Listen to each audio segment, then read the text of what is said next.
August 14 there is a special day.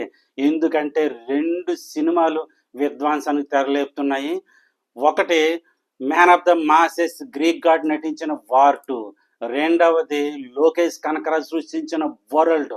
Special updates ఏంటంటే war 2లో junior NTR గారు ఓన్గా డబ్బింగ్ చెప్పుకున్నారు ప్రతి లాంగ్వేజ్లో కూడా.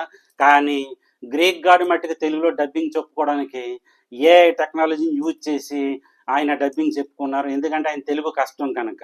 సెకండ్ అప్డేట్ ఏంటంటే ఎన్టీఆర్ గారు హృతిక్ రోషన్ గారు కలిసి కుమ్మేసిన డ్యాన్స్ సాంగ్ రిలీజ్ చేయట్లేదు బయట, డైరెక్ట్ థియేటర్లోనే రిలీజ్ చేయాలనుకుంటున్నారు. సో సాంగ్ చూడాలంటే ఆడియన్స్ థియేటర్కి వెళ్లాల్సిందే.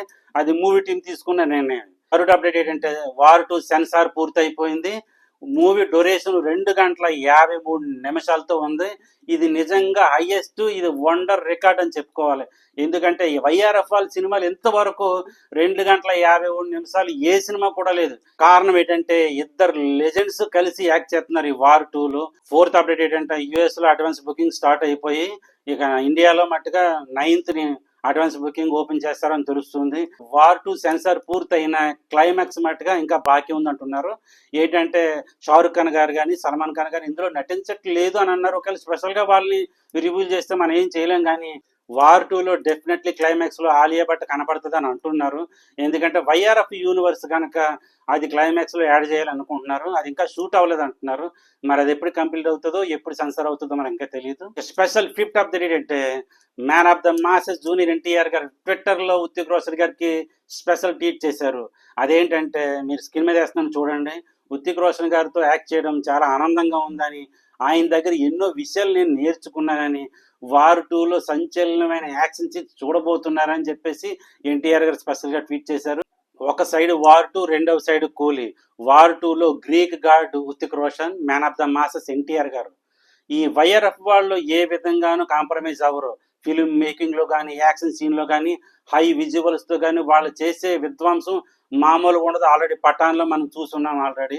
ఇక్కడ కూలీని చూసుకున్నట్లయితే లోకేష్ కనకరాజ్ ఆయన చేసిన అటెంప్ట్ ఎలా ఉందంటే ఇంతవరకు ఏ సినిమా తీసుకున్న ఆయన క్యారెక్టర్లు ఏజ్ పరంగా చూస్తుందే కానీ కూలీలో మట్టుగా ఆశ్చర్యాన్ని కలుగజేసే యాక్టర్స్ ఉన్నారు.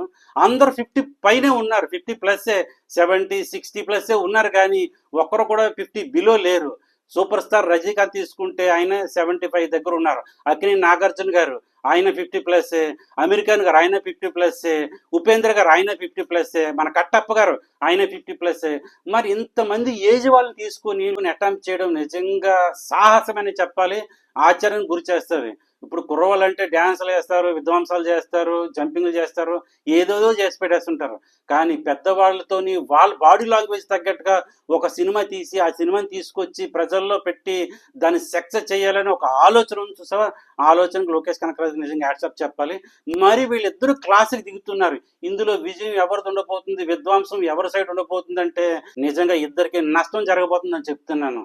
కారణాలు ఏంటంటారా, ఈ ఫ్యాన్ వార్ అనేది ఉందో చూసారు. ఎటువంటి సినిమానైనా సరే పాతాలను తొక్కేసి సర్వనాశనం చేసేసి మట్లో కలిపేస్తుంది ఈ ఫ్యాన్ వార్.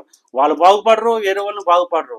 నిజానికి జూనియర్ ఎన్టీఆర్ గారు వార్ 2లో ఎందుకు యాక్ట్ చేస్తున్నారు అని చెప్పేసి సోషల్ మీడియాలో కొట్టుకు చచ్చారు.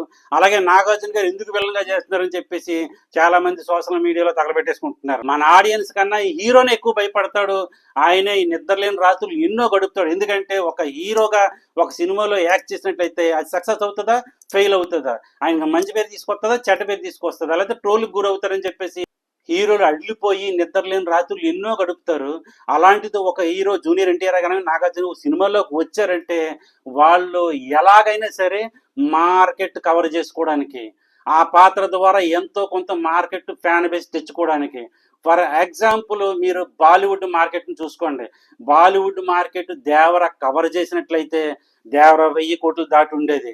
మన టాలీవుడ్, శాండల్వుడ్, కోలీవుడ్ ఎంత తిప్పి తిప్పి తిప్పి కొట్టినా 400 మార్కెట్ ఉండొచ్చు బహుశా ఉంటేనే. కానీ బాలీవుడ్లో అలా కాదు, 500 నుంచి 1000 కోట్ల మార్కెట్ ఉంది. ఫర్ ఎగ్జాంపుల్ పుష్పనే తీసుకోండి. పుష్ప బాలీవుడ్లో 853 కోట్లు కలెక్ట్ చేసి బాలీవుడ్ ఎవరెస్ట్ శిఖరం పైన ఆయన జెండా పాతుకున్నాడు. ఇప్పట్లో ఆ రికార్డును కొట్టాలంటే సాహసమే అని చెప్పాలి. బాలీవుడ్ మార్కెట్ కవర్ చేసుకున్నట్లయితే ఏ హీరో అయినా సరే ఆయన ఈ సినిమా 1000 కోట్లు అవలేలగా దాటుతుంది.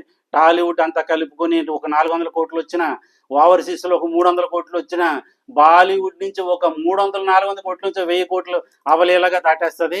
అలా ప్రూవ్ చేసుకున్న సినిమాలు కూడా మీ కళ్ళ ముందు ఉన్నాయి. RRR కావచ్చు, కల్కి కావచ్చు, KGF 2 కావచ్చు. ఫర్ ఎగ్జాంపుల్ 2 సంవత్సరాల ముందు ప్రపంచం అంతా ఇండియా వైపు తిరిగి చూసేలా చేసిన బాహుబలి రెబల్ స్టార్ ప్రభాస్ ఏమన్నా సినిమానా? స్లో పాయిజన్ సినిమా అది. ఎన్నిసార్లు చూసినా చూసేలా కనిపిస్తుంది. ఓటీటీలో రిలీజ్ అయ్యి సంవత్సరం పైగా ట్రెండింగ్ లో ఉన్న సినిమా అది. కానీ దానికి ఆపోజిట్ లో క్లాస్ లో దిగిన సినిమా ఏది? డంకీ. బాలీవుడ్ భాష షారుఖ్ ఖాన్ గారు. ఆయన సినిమా సలార్ ముందు కొంచెం స్లో డౌన్ అవడం వాస్తవమే. అయినా నిజానికి షారుఖ్ ఖాన్ ఫ్యాన్స్ కానీ, ఇటు ప్రభాస్ గారి ఫ్యాన్స్ కానీ దాని సినిమాని డౌన్ చేయలేదు. వాళ్ళ సపోర్ట్ ఎప్పుడు ఉంది ఆ 2 సినిమాలకి. కానీ మధ్యలో డిసప్పాయింట్ చేసి సినిమాలు నాశనం చేసింది కేవలం ఫ్యాన్స్ వారే. ఇటు షారుఖ్ ఖాన్ గారి ఫ్యాన్స్ ఆ సినిమా నాన్నవకంట దాని మీద నెగిటివ్ స్ప్రెడ్ చేసి, ఇటు ప్రభాస్ గారి ఫ్యాన్స్ డంకీ నాన్నవకంట దీని మీద నెగిటివ్ స్ప్రెడ్ చేసి 2 సినిమాలు డౌన్ చేశారు. దాని కారణంగా 2 సినిమాలు ఫెయిల్యూర్ని చూసాయి. కొట్టవలసిన కలెక్షన్ సలార్ అవ్వలేలుగా 1000 కోట్లు దాటాల్సిన సినిమా 700 దగ్గర ఆగిపోయింది. డంకీ 1000 కోట్ల దగ్గరికి వెళ్ళాల్సిన సినిమా కేవలం 400 కోట్ల దగ్గర ఆగిపోయింది. నష్టం ఎవరికి జరిగిందంటే 2 సినిమాలకు జరిగింది. క్లాస్ కాదు, ఒక వారం గ్యాప్ లో 2 సినిమాలు రిలీజ్ అయితే ఇది 1000 కోట్లు దాటేస్తుంది, అది 1000 కోట్లు దాటేస్తుంది. ఇంతవరకు తమిళనాడులో 1000 కోట్ల సినిమా లేదు. కానీ ఫస్ట్ లోకేష్ కనకరాజు సినిమా ఏమన్నా ఉంది అంటే అది 1000 కోట్ల సినిమా పడుతుంది కూలి అనుకున్నాం. మరి క్లాసులో ఎటువంటి విధ్వంసం జరగబోతుంది, సపోర్ట్ ఎవరి వైపు ఉండబోతుంది, ఏ సినిమా సక్సెస్ అవుతుంది అనేది మనం వెయిట్ చేసి చూడాలి. అంటారు 2 సినిమాలు సక్సెస్ ఎందుకు అని, దాని దారి దాంది దీని దారి దీంది అంటారు. కానీ 2 సినిమాలు సక్సెస్ అయ్యి చరిత్ర అయితే లేదు. ఇది సంక్రాంతి కాదు జనాలు అందరూ వచ్చి పడిపోవడానికి. ఉన్నది ఒక సినిమా అనుకో, ఫ్యామిలీ అంతా వెళ్ళి దానికి సపోర్ట్ చేస్తారు. రెండో సినిమా 10 రోజుల తర్వాత 20 రోజుల తర్వాత ఒకవేళ వచ్చింది అనుకో, దానికి వెళ్ళి సపోర్ట్ చేస్తారు. 2 ఒకే రోజున రిలీజ్ అయితే అది బాగోలేదు అంటున్నారని వీళ్ళు అంటారు, ఇది బాగోలేదని వాళ్ళు అంటున్నారని చెప్పేసి 2 సినిమాలకు కూడా వెళ్ళకంట ఫ్యామిలీలు ఇంటి దగ్గర ఆగిపోయి ఓటీటీలో చూసుకుందాం అనుకుంటారు. అది నష్టం అంటేని. సినిమాలో ఇట్టా ఫ్లాప్ అనేది సమస్య కాదు. ఈ ఫ్యాన్స్ వారు దాన్ని డామినేట్ చేయడం కోసం దీన్ని నాశనం చేస్తారు, దీన్ని డామినేట్ చేయడం కోసం దాన్ని నాశనం చేస్తారు. ఈ రెండిట్ల వల్ల నష్టం ఆ 2 సినిమాలకి జరుగుతుంది. మరి చూడాలి ఫ్యామిలీలు ఏ సినిమాకు సపోర్ట్ చేయబోతున్నారు, ఏది విధ్వంసం చేయబోతుంది, ఏది మార్కెట్లో చలామణి అవ్వబోతుంది. మరి నా రివ్యూ నచ్చినట్టయితే లైక్ చేయండి, షేర్ చేయండి, కామెంట్ చేయండి.